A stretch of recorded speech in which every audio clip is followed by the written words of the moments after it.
Everyone, मैं मेरी my husband का सेकेंड एपिसोड लेकर आई हूँ। चलो एक्सप्लेन करती हूँ। निशा जो है रेस्टोरेंट में आई होती है खाने के लिए, जहाँ पर उसके डैड और वो आए करते थे। निशा जो है अपने डैड को अक्सर याद करती रहती है। तो निशा घर आती है और खुद को मिरर में देखती है। स्कार्फ देखकर सुजू की याद आती है, तो फौरन ही वो स्कार्फ उतार देती है। दूसरी तरफ सुजू जो है मीसा के बारे में ही सोच रहा था कि वो कैसे ब्रांड के बारे में बात कर रही थी। मैं मीसा को देखते ही जो क्लब के बाहर खड़ी होती है, वहाँ पे रीना आ जाती है। बातें करते हैं और दोनों साथ में टेबल पर बैठ जाते हैं। फिर वहाँ पे तोमोयो भी आया था, उसका बॉयफ्रेंड भी वही था। और मीसा जो है रीना को देखकर अनकंफर्टेबल हो रही होती है। रीना जो है डबल स्टैंडर्ड की होती है।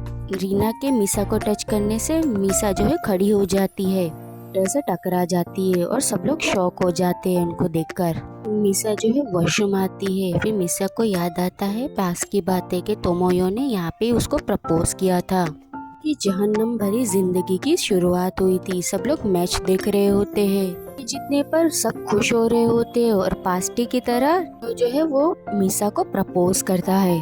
तो इस बात से मीसा खुश थी, पर प्रेजेंट में मीसा कुछ जानती थी। तो तोमोयो किस करने आता है तो मीसा पीछे हट जाती है और क्लब से भाग जाती है। दिल में सब कुछ मार्क कर लेती है, पास में जो भी हुआ था। फिर बाद में वो कॉफी बनाने लग जाती है। मैं वो पास के बारे में भी सोच रही होती है और केटल जो है उसके हाथ पे गिरने वाली थी। तो सूजी देख लेता है, फिर उसको बचा लेता है। तो सूजी के हाथ जल जाता है। जो है फौरन आइस क्यूब लेकर आती है और उसके हाथ के ऊपर रखती है।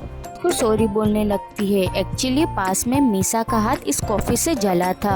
सब देखकर मीसा को पास में ड्राइवर की बात याद आती है कि उसने कहा था कि तुम अपने चाहने वाले से मिलो। बात जानने के बाद उसे ये सब बात समझ आ गई थी कि वो अपना पास चेंज कर सकती है। जी कहता है कि तुम बहुत अच्छी लड़की हो, जो तुम्हारे ऑफिस के काम भी कर देती हो, जिन्हें तुम जानते भी नहीं। खुद पर बहुत जुल्म करती हो। एक्चुअली तुम्हें ऐसा नहीं करना चाहिए।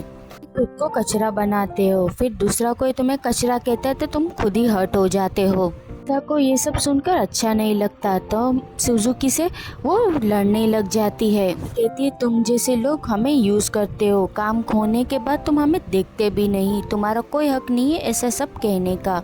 सुजुकी उसकी शांति से बात सुन रहा होता है। सुजुकी कहता है कि तुम यही गुस्सा सही जगह पे निकालोगी तो तुम्हारे लिए शायद सब कुछ सही हो जाए।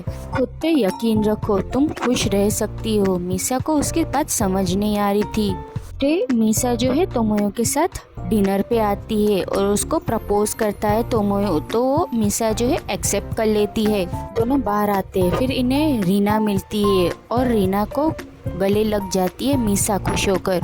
मीसा ये सोचने लगती है कि वो अपना फ्यूचर और पास्ट चेंज नहीं कर सकती और साथ में सब जाने लगते हैं। चलते रीना और तोमोयो बातें करते करते इतने मगन हो जाते हैं कि पता ही नहीं चलता कि मीसा पीछे रह गई। फिर से सोचने लग जाती है। फिर रोड की साइड में वो सुजुकी को देखती है।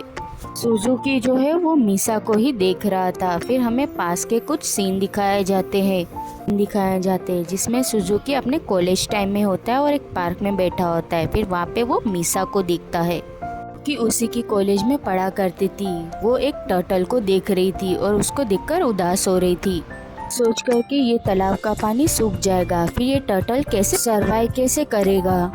तो इसे यही बात पूछता है तो इसे भी यही बात ये बताती है। सुजुकी फिर इसको कंसोल करता है। फिर नेक्स्ट डे मीसा फिर से आती है टर्टल के पास। सुजुकी जो है वहीं बैठा उसे देख रहा था। उसे मीसा की हरकतें क्यूट लग रही थी।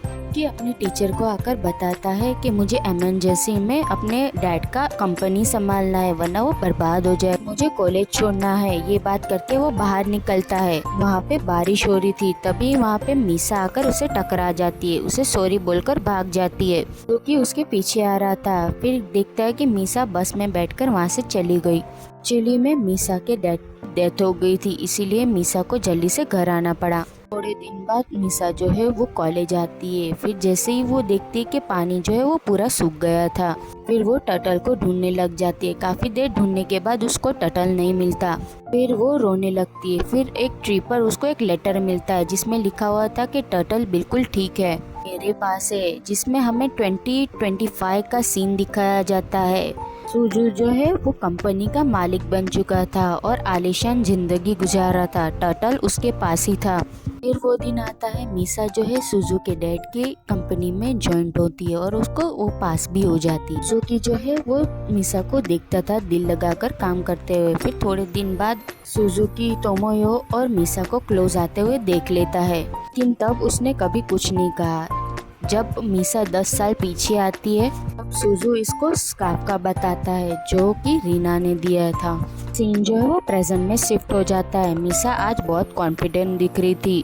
मैंने कल रात सोच लिया था कि वो पहले जैसा कुछ भी अब होने नहीं दे, क्योंकि है ना तोमोयो और रीना ने उसको अकेला छोड़ दिया था। मीसा ऑफिस आती है और सुजुकी उसको मिलता है तो दोनों एक दूसरे को हाय कहते हैं और रीना जो है इन दोनों को देख लेती है। जो है वो मीसा के पास आके उसको कांग्रेस करती है और मीसा को ना चाहते हुए भी उसका मूड सही रखना पड़ता है। रीना पूछती है कि तुम सुजुकी को कैसे जानती हो, तो मीसा कहती है कि मैं प्रेजेंटेशन वाले दिन ही उसको लिफ्ट में मिली थी। रीना ये सब सुनकर जेलस हो जाती है। रीना जोर से बोलती है सबको कि जो है नोबल सन को हाय कहती है।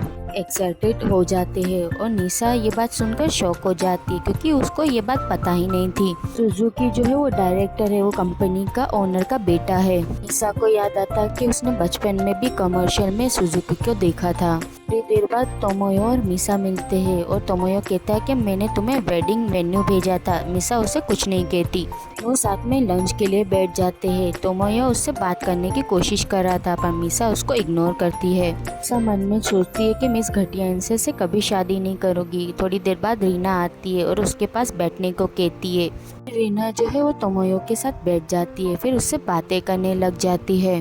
रीना कहती है कि मुझे ऑफिस में बहुत काम दिया जाता है। मीसा जो है उन दोनों को गौर से देख रही थी। फिर रीना को उसके बॉयफ्रेंड का कॉल आ जाता है। मीसा को जो है अब समझ आ गया था कि रीना हमेशा से उसको यूज कर रही थी और उसको हमेशा दूसरों के सामने नीचा दिखाती थी। वहाँ से रीना जाने लगती है। फिर मीसा को याद आता है पास के सीन के रीना ने कैसे सीनियर के ऊपर खाना गिराया था। रीना गुस्सा निकालने के लिए फिर मीसा खड़ी होती है और वहाँ पे रीना के खाने को टक्कर लगा देती है। फिर वो खाना तोमोयो के ऊपर गिर जाता है। फिर तोमोयो जो बहुत परेशान हो जाता है और रीना से कहता है कि ये मेरी बहुत महंगी शर्ट थी। कहती कि लाओ मुझे शर्ट दो, मैं इसे धुलवा दूंगी। तो तोमोयो से प्यार से कहता कि मैं धुलवा लूंगा। धोने के लिए मीसा से कहता है पर मीसा वहाँ पे उसको मना करके चली जाती है। तोमोयो जो है शौक होकर देखता ही रह जाता है। मीसा खुश हो जाती है रेस्टरूम में आकर, आपसे कहती कि तुमने कमाल कर दिया। फिर रेस्टरूम में वो आती है तो वहाँ पे उसको एक लड़की की आवाज आती है। वो लड़की उससे हेल्प मांगती है तो मीसा उसकी हेल्प कर देती है। वो लड़की उसको थैंक्स बोलती है, कहती है कि मैंने तुमसे पहले भी एक लड़की को हेल्प के लिए बुलाया था पर वो नहीं आए। मीसा उसको सॉरी कहती है कि तुम्हें उसकी जरूरत नहीं, तुम जैसे लोग मुझे बहुत अच्छे लगते हैं। सीन में मीसा फिर से वही रेस्टोरेंट में आती है जहाँ पे वो अपने डैड के साथ आया करती थी। आपको अच्छा लगा तो सब्सक्राइब करें।